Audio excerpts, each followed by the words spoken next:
פרופסור לירן הירש, הפודקאסט, שיחה פתוחה על הריון ולידה. פרופסור הירש מארח מטופלות לשיחה מקצועית אישית, והפעם הלידה, עם מירן מנקס. 3, 2, 1, אז שלום לכולן, וברוכות הבאות לעוד פרק בסדרת הפודקאסטים שלנו, בנושא הריון, לידה והריון בסיכון גבוה. והיום אנחנו נדבר על משהו מאוד מאוד מיוחד, וזה בעצם הלידה עצמה ומה שקורה מסביבה. ומי שתהיה איתי בשביל לארח לי חברה וללמד אותי, וקצת לספר לי מהחוויות שלה, זאת מירן מנקס. שחקנית, מגישה ואימא של האדם. היי מירן, מה נשמע? ללמד אותך בטוח לא. לספר לך על חוויות שלי זה כן. מה אני יכולה ללמד אותך? תגיד לי, זה... אז בצד המקצועי באמת, יש לי ניסיון, זה נכון, וגם בצד של הליווי. אבל בסוף, הסיבה שאנחנו עושים את הפודקאסט הזה, זה בעצם החיבור בין הצד האישי, למקצועי, לתהליכים עצמם של הלידה שעליהם נדבר היום, לבין מה כאילו אישה שמגיעה בהיריון ראשון, שהדברים עדיין חדשים, ואולי מה היא הייתה רוצה לשמוע כשהיא באה ליום הזה, עוברת את היום הזה, מה קורה אחר כך, ועל זה הדברים שנדבר היום. כן. אז מה נשמע? אני בסדר. כמה זמן את כבר אחרי לידה? מחר אני אהיה אימא 5 חודשים. וואו, אז מחר עדיין... אדם בן 5 חודשים. אז אדם בן 5 חודשים, שזה סיבה למסיבה. חגיגות. החיים משתנים? השתנו קצת, ממש שינוי מינורי, עדין קליל. סתם, ברור, החיים השתנו לגמרי, השתנו לטובה. נכון. הרוב. נכון. שעות השינה לא השתנו לטובה.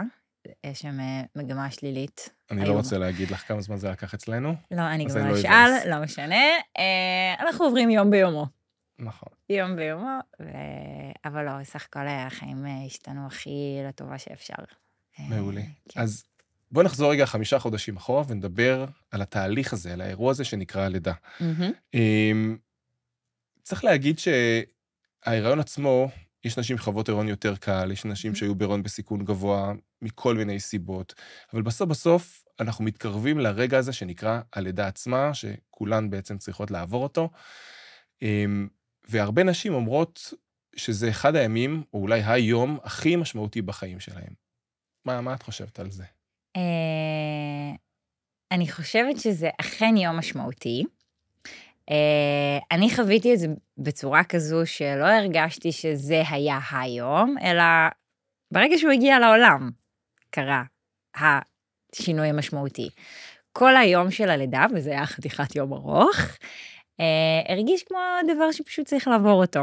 כלומר, כמו איזה תהליך טבעי וכואב ומרגש אמנם, אבל שפשוט צריך לעבור אותו רגע, ואז היה את הדבר המשמעותי. כאילו, מה שהרגשתי ביום של הלידה בצירים, הייתי קרוב ל-14 שעות בצירים. זה הרבה. כן, קרוב ל-14 שעות בצירים, ועד שזה, אז זה הרגיש כמו דבר שפשוט צריך לעבור אותו שעה אחרי שעה אחרי שעה, ולא כמו אירוע אחד גדול, אלא משהו כזה שלבים. כן, שלבים שונים. פשוט. אז זה מעניין מה שאת אומרת, כי בעצם יש הרבה גישות, והרבה נשים לוקחות את היום הזה בצורה אחרת. יש כאלה שממש מתכוננות בצורה מאוד משמעותית, ועושות הרבה הכנות, יש כאלה שבאות ופשוט זורמות עם האירוע, יש כאלה שמכינות תוכנית לידה, ויש כאלה שבאות ואומרות, אני אבוא ואני אראה מה קורה, ופחות חשוב להם אולי התהליך עצמו, וצריך באמת לקבל, וכל אישה, אני חושב שהדבר החשוב והמסר שלנו, שכל אישה תחשוב מה נראה לה מתאים לה, לדבר עם חברות, ולחשוב האם חשוב לי מאוד איך תהיה הלידה עצמה, האם אני רק רוצה לעבור את זה ולהגיע לשלב הבא, וכל הדרכים הם בעצם בסדר. תשמע, כל בחירה שאישה עושה בתוך הסיפור הזה של הריון, לידה, גידול ילדים, בסופו של דבר הרעיון הוא לקבל את זה שכל אחת יש לה את הבחירות שלה ואת הדרכים שלה. אני יכולה לספר על עצמי, שמה?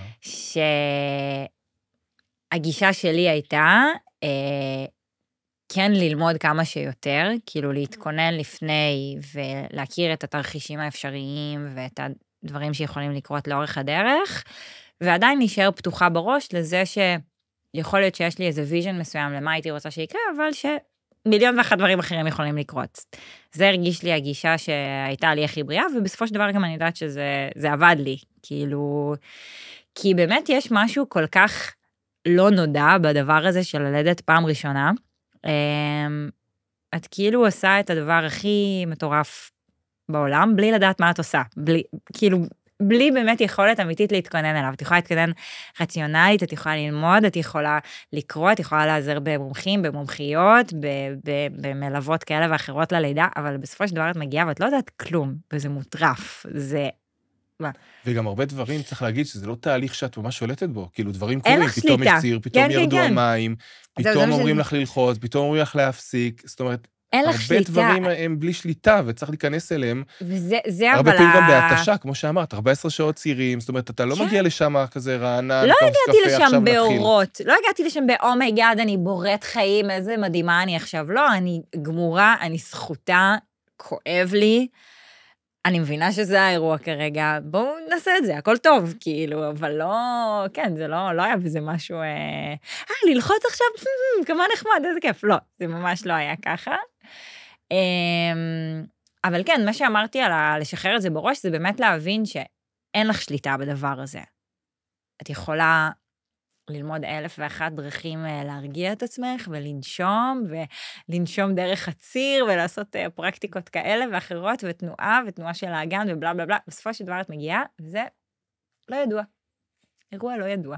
אני חושב שזה טיפ ומסר מאוד חשובים, כי כשאנחנו עובדים בחדר לידה, אנחנו רואים את האנשים, הרבה נשים, הן באות לחדר לידה, ויש להן תוכנית לידה מאוד מאוד רגילה, ואם יש איזושהי סטייה, שהיא באמת, הרבה דברים לא תלויות במה שהאישה עושה, אין לנו דרך לשלוט בזה, פתאום יש איזה מוניטור שקצת מראה סימנים לא טובים, פתאום הלידה נעצרת, פתאום צריכים לעשות דברים אחרים, ואם אנחנו לא מפעילים קצת גמישות, או לא באים גם עם התוכנית לידה המצוינת, אבל גם אומרים, אוקיי, בוא נהיה גם גמישות, כשאם משהו קורה, שזה לא יהרוס לנו את החוויה, זה נראה לי משהו מאוד מאוד חשוב לקחת איתנו מהסיפור הזה. כן, לגמרי. כאילו, אני גם בהמלצת יאנה, שהיא הייתה המיילדת המלווה שלי בלידה, היא אמרה לי, תכתבי תוכנית לידה.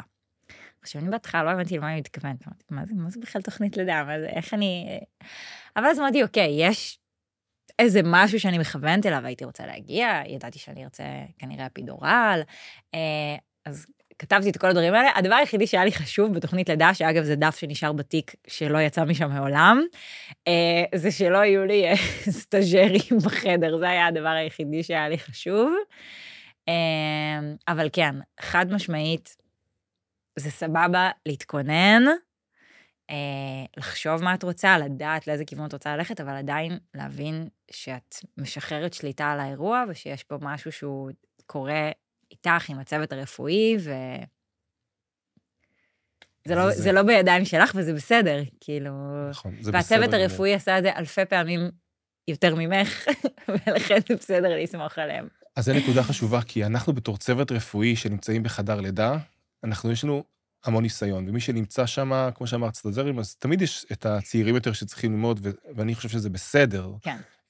כמובן, כל אחד צריך לעשות את מה שהוא יודע, וצריך את ההשגחה הנכונה, ואנחנו כרופאים בכירים, או כמערכת, דואגים מאוד לעשות הכל בצורה מושגחת, ובצורה שתמיד יהיה מישהו מאוד מאוד בכיר שנמצא באירוע הזה. דרך אגב, חלק מהמקצוע שלנו זה 24/7 בהקשר הזה, זאת אומרת, גם הרבה מקצועות, ברגע שמישהו מסיים את ההתמחות, והוא כבר נחשב רופא בכיר, אז הוא לא צריך לעשות לילות ולא דברים כאלה, אבל בגלל שאצלנו בחדר לידה תמיד צריך את הרופאים הכי בכירים, שיהיו 24/7, שבתות חגים וכל זה, אז גם אחרי שמסיימים התמחות, צריכים בעצם, תמיד יש רופא בכיר, מנוסה, שנמצא בעצם בשביל לשלוט על האירוע, כי זה, כולנו מבינים שזה היום החשוב הזה, זה חיי אדם, זה עוברים, זה ילדים, אז אנחנו נותנים את זה את כל כובד הראש.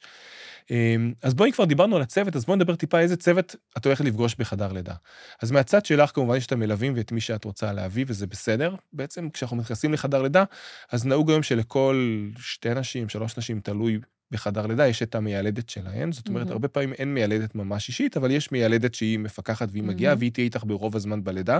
ובוא נגיד שאנחנו אוהבים לידות, שבהם רק המיילדת צריכה לעבוד ולא הרופאים, כי זה אומר שהלידה עוברת בצורה תקינה, והמוניטור תקין והכל בסדר, אבל תמיד יש, כמו שאמרתי, בפיקוח, גם את הצוות הרפואי, זה רופאים, רופאות, שבעצם הם אחראים על כל חדר לידה, שהמטרה שלהם זה לראות שהמוניטור תקין, לשים לב שהלידה מתקדמת בצורה תקינה, ואם יש חדר שרואים שיש שם איזשהם בעיות, אז נכנסים, אומרים שלום, מנסים לראות אם אפשר לפתור את זה, ולפקח בעצם מעל. ועל הצוות הזאת יש גם את הצוות שקשורה להרדמה. צוות המרדימים שלנו, שאם זה במקרים הרגילים שהם נמצאים שם, לעשות את האפידורל, ואם צריך להגיע גם ניתוחים קיסריים או משהו כזה, או יש איזשהם אירועים כמו דימומים או דברים משמעותיים יותר, אז הם הצוות שאחראי על האישה עצמה, לייצב אותה, לעשות לה את ההרדמה, ולעשות את זה, וכמובן כמו כל מקום בבית חולים, יש גם את הכוחות עזר, את הצוותים האחרים, שאחראים, נקרא לזה, על הדברים הטכניים, מזכירות ודברים כאלה, אבל זה הצוות בעצם שנמצא בחדר לידה, ולכן חשוב להכיר אותם.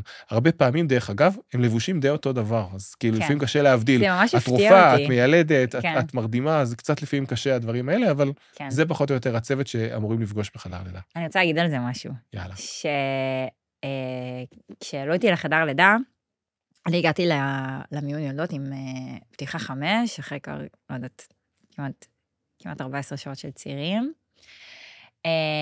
ולא ידעתי, כאילו, לא ראיתי את חדרי לידה לפני, לא ידעתי לקראת מה אני הולכת כל כך. את בת נונשלנט ללידה. מאוד נונשלנט, כאילו אמרת, כן. תקשיבו, אני פה יולדת, מה שיש, אני זורמת. כן. כן, בגדול, כן. אבל באמת, גם בהיריון, אני זוכר כאילו היית ממש כזה על הכיפק וזורמת וקולית, ככה אני זוכר. כאילו, כן, נראה לי. בסך הכל באמת ההיריון עבר בטוב יחסית ונהניתי ממנו. מעולה, שזה גם חשוב. אז נראה לי, זה גם קשור אולי לחוויה של הלידה או לאיך ניגשתי ללידה. כאילו, הייתי רגועה. נכון, יש נשים שכאילו, הלחץ כאילו ללדת כי העובר במצוקה הרבה זמן, הופכת את היום האחרון הזה של לידה לסטרס, ואם ההיריון עובר יותר טוב. אני מבינה שהייתה לי שם ממש פריבילגיה, כלומר, ההיריון עבר לי רגוע ובטוב, ואז באמת אני מניחה שזה השפיע באמת על החוויה של היום של הלידה. אז כשעלינו לחדר לידה, אני כבר הייתי בצירים של, אני כבר בקיפים עם אלוהים, בשלב הזה, שאני לא מחוברת לעולם הזה, אני איפשהו בין העולמות, וואי, אני ממש זוכרת שעברנו דרך התחנת החיות, הייתי כל כך מנטלית במקום אחר, שזה זכור לי במעורפל, אבל יש שם איזה כמה חיות ממש חמודות, שאמרו לי, היא יולדת, זהו, היא יולדת, ואני אמרתי, מה, אני יולדת? זה קורה, כאילו, עליי אתם מדברות, ממש כזה, זה היה נורא מצחיק, ואז נכנסנו לחדר לידה, ובעצם פגשתי שם מיילדת. זו מי שהייתה שם, שלום, מיילדת, הייתה לה מיילדת מדהימה, אגב, מותר להגיד שמות, אפשר לפרגן את זה. בטח היא מדהימות, אז ברור. היא הייתה מדהימה, קוראים לה ניצן, והיא עובדת באיכילוב, והיא פשוט הייתה מושלמת. וגם הייתה את יאנה שליוותה אותי באופן אישי, שהיא גם מיילדת, היא הייתה עובדת באיכילוב, והיא באה על תקן דולה, כאילו כמו שהיא גם מושלמת, אבל מבחינת הצוות של איכילוב, ניצן, מתנה של החיים, אני מאחלת לכל אחת ליפול על מיילדת כזאת, פשוט הייתה מדהימה. אז מה שרציתי להגיד זה שנכנסתי לחדר לידה, בעצם נורא הופתעתי מכמה זה שקט, ופשוט הייתה שם מישהי אחת שניהלה את כל האירוע הזה, היא ניהלה אותו מדהים. כן היו שלבים שנכנסה אחת הרופאות, היה לנו לקראת הסוף קצת עטות בדופק ודברים כאלה, והם באו לבדוק, אבל רוב הזמן היינו אני, המיילדת, והדולה. ואסף, שהוא גם דול. הדול אסף. וזה היה נורא נחמד, כי אני חושבת שאיפשהו ברפרנסים ההוליוודים שהיו לי בראש, אז לידה הייתה נראית לי כמו משהו ממש כאוטי עם המון אנשים, ודווקא הופתעתי מאוד לטובה על כמה שקט ורגוע זה היה, וכמה מעט אנשי צוות יחסית פגשתי שם באירוע הזה. אז צריך להגיד גם על זה שבעצם גם אנחנו, כמו שאמרתי, אוהבים את הלידות האלה. את הלידות של מעט צוות, רק האישה והמיילדת ומי שהיא מביאה איתה. והרבה פעמים כשנכנסים הרבה רופאים, הרבה צוות, מרדימים וכל זה, אז צריך להבין שכנראה יש איזה משהו, יש סיבה שכולם נכנסו. לא, היו רגעים כן, אני לא אומרת, אבל כאילו היה את הרגע שהמרדים נכנס, ואחר כך שוב, והרופאות נכנסו ויצאו כמה פעמים, אבל סך הכל לאורך הדרך, אם אני מסתכלת, אז החדר היה שקט והיה טוב ונעים, והיה כיף. זה מה שכולנו רוצים. וואי, זה היה מושלם, ממש. את אמרת שהיה לך 14 שעות צעירים, ורק אז עלית לחדר לידה. אז אולי כדי שנעשה קצת סדר, נדבר טיפה על השלבים האלה של הלידה. אז בעצם כשאנחנו מדברים על השלבים של הלידה, יש 3 שלבים עיקריים שקשורים לזה. השלב הראשון הוא מחולק לשני שלבים קטנים, אחד זה נקרא השלב לטנטי, זה נקרא בעברית חביוני, זה שלב שהוא קצת מעצבן, הוא השלב שבו הצירים הולכים ומתגברים, אבל הצוואר לא נפתח באותה צורה כמו שאנחנו חושבים, והרבה נשים אומרות, רגע, אני כבר 5 שעות עם צירים, 6 שעות עם צירים כואבים, איך יכול להיות שהפתיחה היא עדיין 2-3 סנטימטר, משהו כזה, וזה לא טס כבר להיות איזה 10 סנטימטר. אז זה בעצם השלב הלטנטי, שזה חלק מהשלב הראשון. כמה זמן הוא יכול לערוך לשלב הזה? אז זה תלוי. השלב הזה לוקח בדרך כלל הרבה שעות, בנשים בלידה ראשונה זה יכול לקחת יותר, לעומת נשים בלידה חוזרת, ששם בדרך כלל זה יותר מהר, אבל זה יכול לקחת גם 12, 14, 24 שעות, לפעמים הרבה יותר. שזה בעצם עד שצוואר הרחם מתחיל להיפתח. נכון, אנחנו קוראים לשלב הראשון של הלידה, זה מההתחלה של הלידה עצמה, שזה גם צירים וגם פתיחה. לא מספיק צירים בלי פתיחה, כי אז זה לא ממש תהליך לידה. לא מספיק ירידת מים בלי צירים ובלי פתיחה, כי זה לא תהליך של לידה, אלא ההגדרה ממש של לידה, זה שיש שילוב גם של צירים, אבל גם שהצירים האלה גורמים לפתיחה מסוימת, אפילו קטנה של צוואר הרחם. אז השלב הראשון של הלידה, הוא מחולק לזה שממתי שהתחילו הצירים והפתיחה, עד למצב שמגיעים ל10 סנטימטר. שם מתחיל השלב השני, אבל הוא, כמו שאמרתי, מחולק לשני שלבים קטנים. השלב הראשון זה המעטיש, המעצבן, מה שקוראים לו הלטנטי, שהרבה מתאמצים, אבל הפתיחה היא קטנה עדיין, ואז באיזשהו שלב, שגם אנחנו לא יכולים לדעת מתי זה בדיוק קורה, אלא רק רטרוספקטיבית, בדיעבד, פתאום רואים שהפתיחה מתקדמת בצורה מאוד מהירה. זה בערך כשמגיעים ל4-5 סנטימטר, פחות או יותר, שמה אנחנו כאילו אומרים ליולדת, מעכשיו אנחנו כבר מצפים ממך לאיזשהו קצב התקדמות מסוים. כי עד 2-3 סנטימטר אנחנו אומרים לאישה, את לא בלידה פעילה. אם שמעתם את המושג לידה פעילה, זה העניין. 3-4 סנטימטר, לפעמים 5 סנטימטר, זה הגבול של להגדיר לידה פעילה, זאת אומרת, מאוד כואב, צירים סדירים לפעמים, אבל זה עוד לא זה. ואז בלידה הפעילה, בחלק השני, אנחנו רואים בערך לקצב של פחות או יותר סנטימטר לשעה, סנטימטר בשעתיים, משהו כזה, תלוי לידה ראשונה, לידה חוזרת או משהו כזה. מה קורה בלידה חוזרת? בלידה חוזרת... תספר לנו רגע.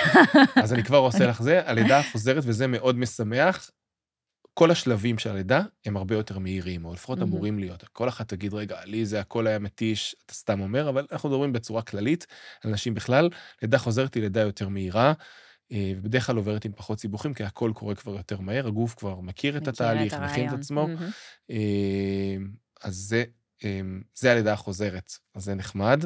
ואנחנו הרבה פעמים אומרים לאישה, תקשיבי, אנחנו יודעים שהיה לך קשה, אנחנו יודעים אחרי הלידה שעמד כזה, בפעם הבאה זה אמור להיות יותר טוב, זה כאילו איזה ניחום, ואנחנו אומרים לה, לצערנו, אף אחד לא יכולה להתחיל מהלידה השנייה. כולם צריכות לעבור את השלב הזה של הלידה הראשונה. אז זה בעצם השלב הראשון, השלב שבעצם מההתחלה של הלידה, עד לפתיחה גמורה, מה שקוראים לו, פתיחה של 10 אצבעות. השלב השני, זה בעצם השלב של ירידת הראש, מ10 סנטימטר, עד בעצם שהתינוק יוצא, עד הלידה עצמה. איזה דבר מוטרף. כן, זה בדרך כלל השלב שהוא מתחיל עם הצירים ועם זה שהראש יורד, ואחר כך מה שקורה בו, זה השלב שבו האישה גם נהיית הרבה פעמים יותר אקטיבית. היא לומדת ללחוץ בעצם, והמיילדת מראה לה איך היא צריכה לעשות בשביל לעזור לעובר לצאת. ויש עוד שלב בלידה, גם אחרי שהתינוק יוצא. זה השלב השלישי של הלידה. של השיליה. של השיליה, נכון. כי ברגע שהתינוק יוצא, אנחנו כאילו בחדר לידה עוד לא אומרים לגמרי מזל טוב, שאומרים את המזל טוב לסוף השלב השלישי, שאז גם השיליה יוצאת, שזה שלב שאצל רוב אנשים לוקח בין 5 דקות, רבע שעה, משהו כזה, עד שממש השיליה מתחילה לצאת. זה השלב שרוב האנשים כבר לא איתנו, לא מעניין אותם, בדיוק, לא מעניין אותם, אנחנו באנו בשביל הבייבי, לא אכפת לנו זה. כן, תוציאו את מה שאתם צריכים להוציא, סבבה. בדיוק, אבל אנחנו הצוות ככה עוד מחכים, כי לפעמים כשהשיליה לא נפרדת, אז יש עוד דברים, דימומים או דברים כאלה, אז אתם רואים אותנו בתור צוות רפואי בלידה עצמה, שמחים שהתינוק יצא, אבל עוד לא נושמים לגמרי לרווחה, אלא מחכים את הרבע שעה פחות או יותר, כדי שגם השיליה תצא, ואז ככה שומעים את המיילדות, אומרות, עכשיו אפשר להגיד מזל טוב. אז זה השלב שבו אומרים מזל טוב, שגם השיליה יצא. החכמנו. נכון, זה חשוב להכיר את זה, כי גם הרבה נשים מצפות שכאילו, אולי כמו בסרטים, ירדו לי המים, קצת צירים, והנה אני כבר עוד יולדת, אז צריך לדעת שזה לא ככה, בטח לא בלידה ראשונה, ולכן זה, אני חושב שכדאי להכיר את זה, וגם כאילו לדעת לא להתבאס, כי באמת הדברים האלה לוקחים זמן. זהו, נראה לי שבאמת הקטע הזה שלא להתבאס, מה שממש עזר לי, ואני אייעץ לכל החברות שלי, וגם עכשיו כאן באולפן, זה באמת לבוא בראש הכי פתוח, ולשחרר אל הלא נודע. כאילו, לשחרר שליטה. ואנחנו יודעים שהרבה פעמים השחרור הזה, הוא לפעמים גם עוזר ככה לשחרר הכל. לשחרר את הצוואר, לפתוח את הרחם, כאילו באמת, לתת לדברים. נכון, כי בסוף הכל זה שרירים, ולחץ משפיע על הכל. ואז גם הגוף משתחרר. נכון, ואוקסיטוצין, שזה ההורמון שהרבה פעמים אנחנו נותנים אותו בלידה, כשצריך לקדם אותה, או כשהצירים לא סדירים, אז זה גם משתחרר בצורה טבעית, כשאנחנו ככה יותר רגועים. איך זה הכל בראש בסוף? כאילו, לא הכל, אבל הרבה בראש. הרבה דברים בראש, הרבה דברים בראש. בהקשר של הלידה, בכל אופן. נכון. האמת, מה שאנחנו עדיין לא יודעים, נכון שאנחנו עושים את השלבים של הלידה ודיברנו על זה, אבל מה שאנחנו בכלל לא יודעים, זה מה מתחיל את הלידה. כאילו, למה את החלטת בשבוע 40 או 39? 41 פלוס 2. כן. שפתאום התינוק שלך לא רוצה לצאת, ופתאום הוא מתחיל לצאת, ולמה מישהי אחרת זה מתחיל ב-35 או 37 או 38?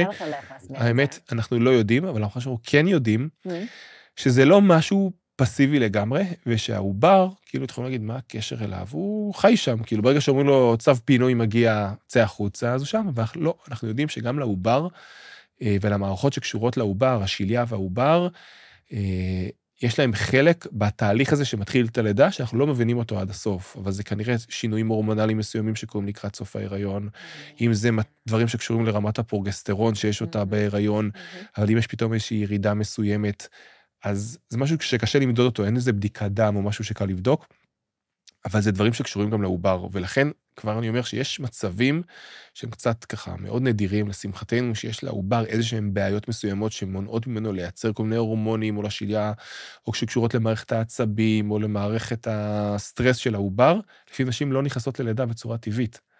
כי בעצם אנחנו יודעים, מזה למדנו שהתהליך של הלידה עצמה הוא תהליך שתלוי בהרבה הרבה גורמים, אבל גם העובר הוא לא סתם מה שקוראים לו איזשהו פסנג'ר, שהוא בא שמחכה לזמן הזה, אלא יש לו חלק שאנחנו לא מבינים אותו עד הסוף, אבל יש לו חלק בתהליך הזה של הלידה. איך חוקרים את זה בכלל? איך אפשר לחקור מה קורה לעובר?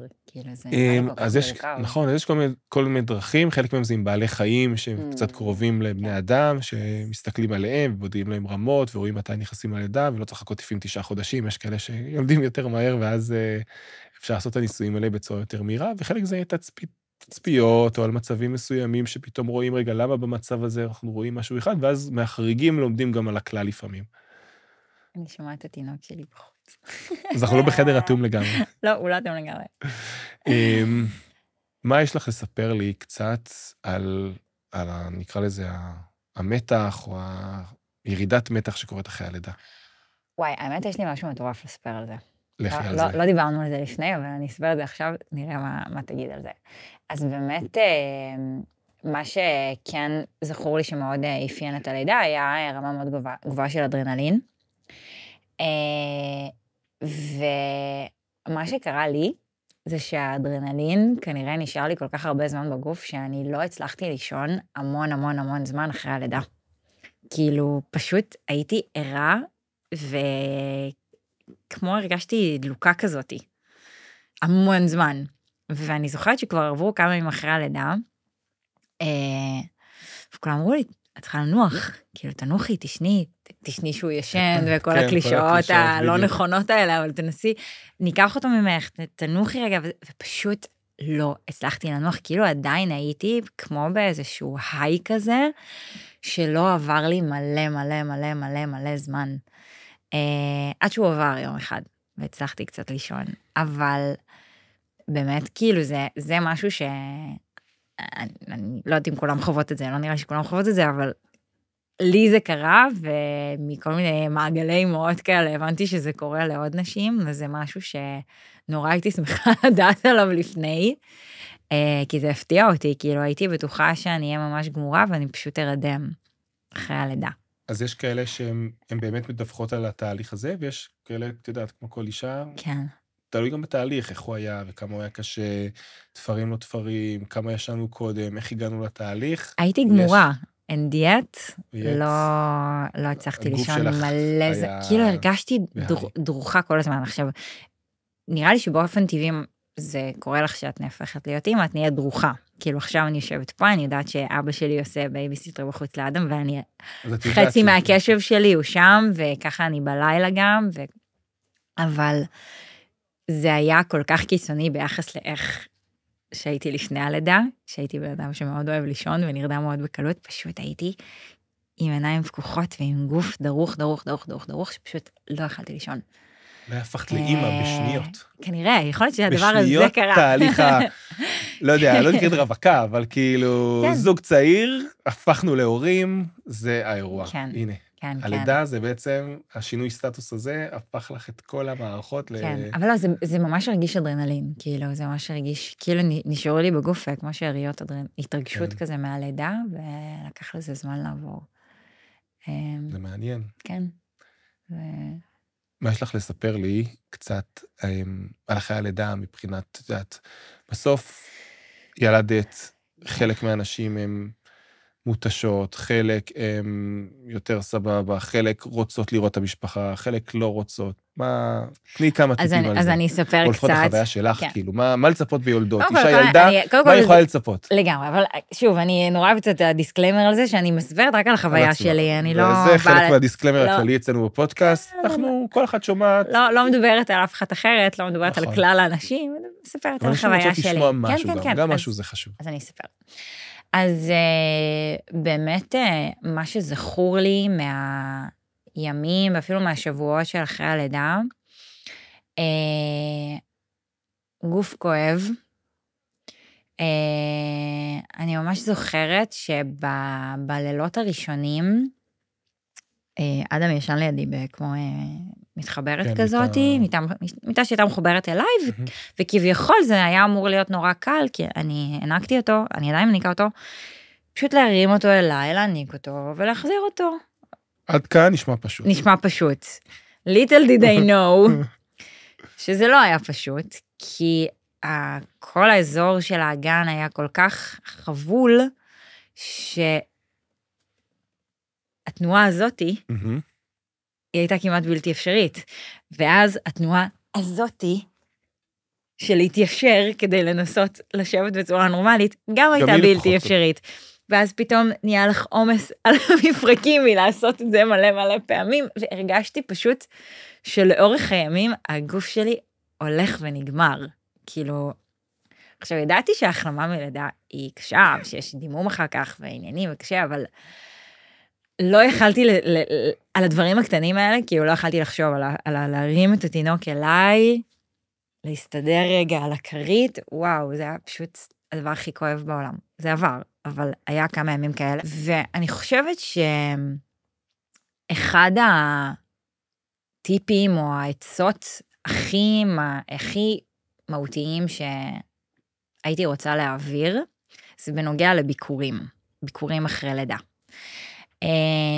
אני חשבתי שכמו שאמרת מקודם, הייתי בהיריון, נורא כלילה וזורמת, וגם הלידה שלי כביכול הייתה כלילה וזורמת, ואני בן אדם כליל וזורם ואיזה כיף. חשבתי שככה אני אהיה גם אחרי הלידה. אז אחרי הלידה, כל החבר'ה באי... אני אחרי הלידה כל כך הייתי צריכה את השקט שלי, וכל כך לא ידעתי לשים על זה את האצבע, להגיד שזה מה שאני צריכה, שהתחילו להיות אצלנו ביקורים, ואני הרגשתי שאני מתחרפנת. עכשיו, אמרתי, אני מתחרפנת? אני אוהבת שזה...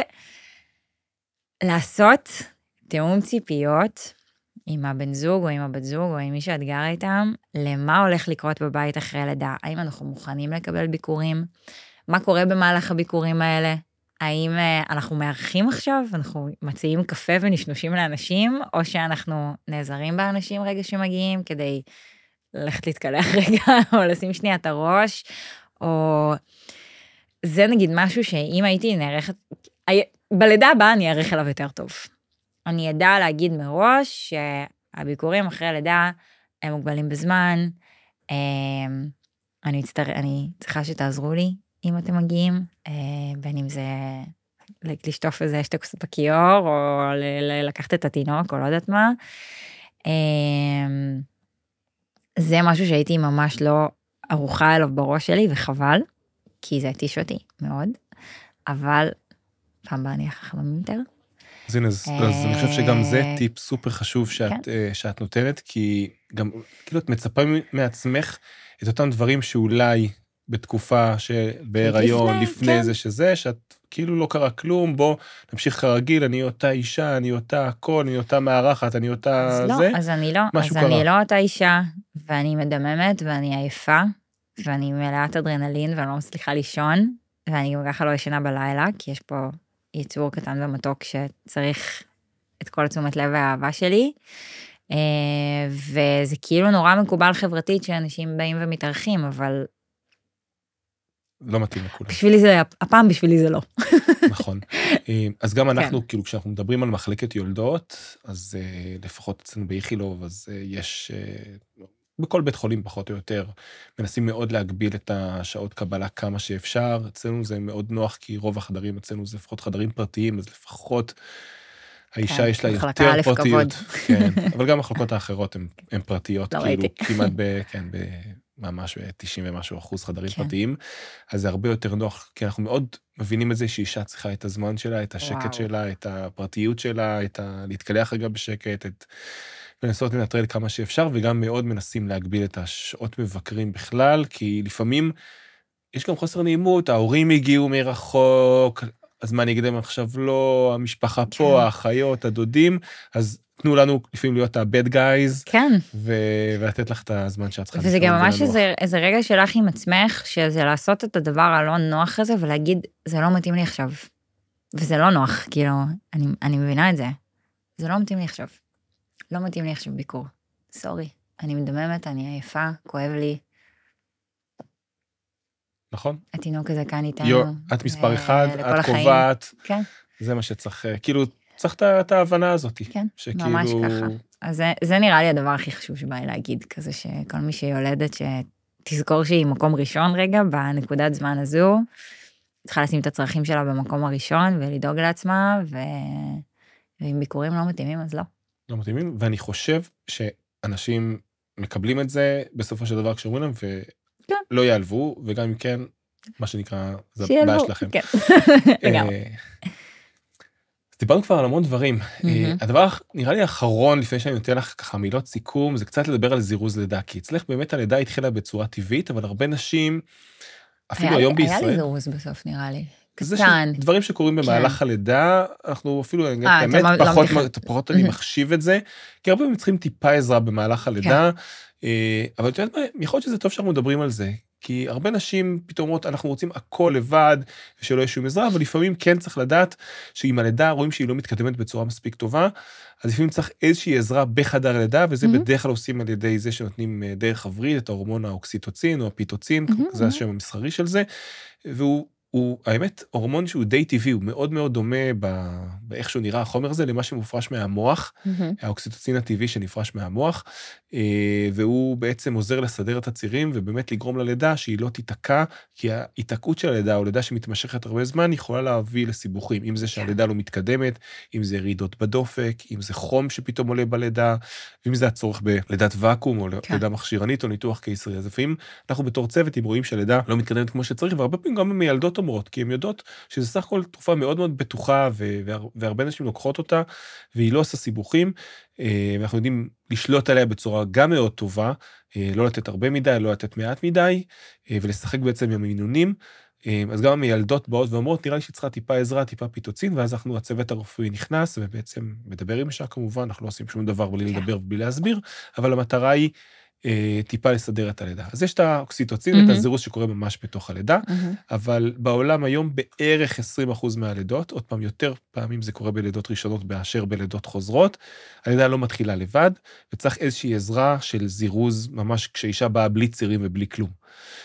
מה עושים? אז מה עושים? אז את הזירוז הזה עושים בדרך כלל בבית חולים, נדיר שהולכים איתו הביתה, אבל יש אולי מקרים ספציפיים מאוד מאוד נדירים, שכן אולי מחלקות וזה פה במרכז. איזה סוג של זירוז, על מה אנחנו מדברים? זהו, אז יש שני סוגים של זירוזים. פחות או יותר אחד, זה איזשהו חומרים שהם נקראים פרוסטגלנדינים, שהם יכולים להיות בתבליות או בנרות, או כמו טמפון כזה ששמים שהוא משחרר את החומר הזה, תכירו אותו בתור מילה פרופס, או מילים כאלה. ויש, הזירוז השני זה בעצם משהו שהוא קצת יותר מכני, זה איזשהו בלון, שנקרא, שמו לי בלון, שזה כמו קטטר, שמכניסים לתוך צבא הרחם, כשצבא הרחם סגור, והקתטר הזה יש לו צינורית בסופו, ששם הצינורית הזאת מנפחים אותה עם איזשהו נוזל, וכשמנפחים את הצינורית בתוך צבא הרחם, היא בעצם מתנפחת ויוצרת איזשהו לחץ פנימי, שגורם לצבא הרחם גם להיפתח פחות או יותר לקוטר של הצינורית, וזה בהמשך ייצור גם איזשהו, ישחרר חומרים טבעיים ויעשה את זה. אז אלה הסוגי זירוזים היותר מקובלים, או הפרופס, שזה ממש פרוסטגלנדינים, שנשארים שם אפילו הרבה זמן, לפעמים 24 שעות ויותר, וגורמים לרחם לייצר, למוח ולרחם לייצר את הצירים, להפריש את החומרים האלה שיגרמו לצירים מעצמו, ויש בעצם את הבלון שבצורה מכנית פותח את צבא הרחם, אבל לפעמים צריך לעשות את זה, ואז בעצם מה שקורה, המטרה שלה, גם הפרופס, שזה התבלייה הזאת, וגם הבלון, זה בעצם להביא את הנשים לחדר לידה, כאילו בשלב שבו הן מתחברות עם החברות שלהם, שבעצם באו עם צירים ופתיחה מהבית. זאת אומרת, את הגעת מהבית עם איזה פתיחה של כמה סנטימטר וצירים סדירים, אנחנו ננסה להביא את האנשים האחרות שצריכות את תהליך הזירוז, להביא אותם גם במצב כזה, ולדעת שברוב הזמן... מתי עושים זירוז, אבל כאילו באיזה שלב אתם אומרים, אוקיי, זה... אז זה תלוי, יש בעצם כל מצב שאנחנו חושבים, בסופו של דבר, כל רגע בהיריון, כשאנחנו עושים מעקבי הריון בסיכון, ובכלל בכל לידה, שאנחנו חושבים האם לעובר ולאמא, עדיף להישאר בהיריון, או עדיף שיצאו החוצה. אז ברגע שאנחנו חושבים שיש מצב כזה שעדיף לאמא ולעובר, שתתחיל הלידה, אז אנחנו עושים את זה. דוגמאות כמו, נגיד, רעלת הריון, לחץ דם גבוה, או שהיא גם, נגיד, לשבוע מאוד מאוד מתקדם, 41 פלוס, או אם יש סוג של ירידת מים, שלא מתקדמת ללידה, עוברים קטנים, סכרת הריון, יש כל מיני מצבים שבו אנחנו אומרים, נראה לנו שיותר יהיה בריא לכל ההיריון, לאמא ולעובר, שבעצם שהתינוק יהיה בחוץ, יהיה יותר טוב, ואז אנחנו מתחילים את התהליך הזה, כמובן, אם לא צריך לניתוח קיסרי, אבל ברוב המקרים אנחנו כן מצליחים להימנע מניתוח קיסרי, ולהתחיל את זה, כי הרבה באמת נשים חושבות, אז רגע, אז אני עושה זירוז בשביל לעשות ניתוח, זה בדיוק התשובה ההפוכה, הרי לא, אנחנו עושים את הזירוז כדי שלא נגיע לניתוח, כדי שלא נצטרך בעצם להגיע למצב, שאולי הגענו בשלב מאוחר מדי, ואז צריך עכשיו להוציא את התינוק, ועכשיו הכי מהר זה ניתוח קיסרי. אז לא, כשיש לנו עוד זמן, אנחנו עושים איזשהו תהליך שאנחנו יודעים שהוא ייקח זמן, וזה בסדר שהוא ייקח זמן, אבל הוא באמת הרבה פעמים מביא את האישה יותר מוטשת לחדר לידה, וגם את זה צריך לקחת בחשבון. אתה יודע, זה מה זה חשוב שאתה עושה את הפודקאסט הזה? חשבתי על זה עכשיו, תוך כדי שדיברת, שיש, כמו כמעט בכל תחום כרגע, הצפה של כל כך הרבה מידע, בעיקר ברשתות, כאילו באינסטגרם, בטיקטוק, או ChatGPT, whatever,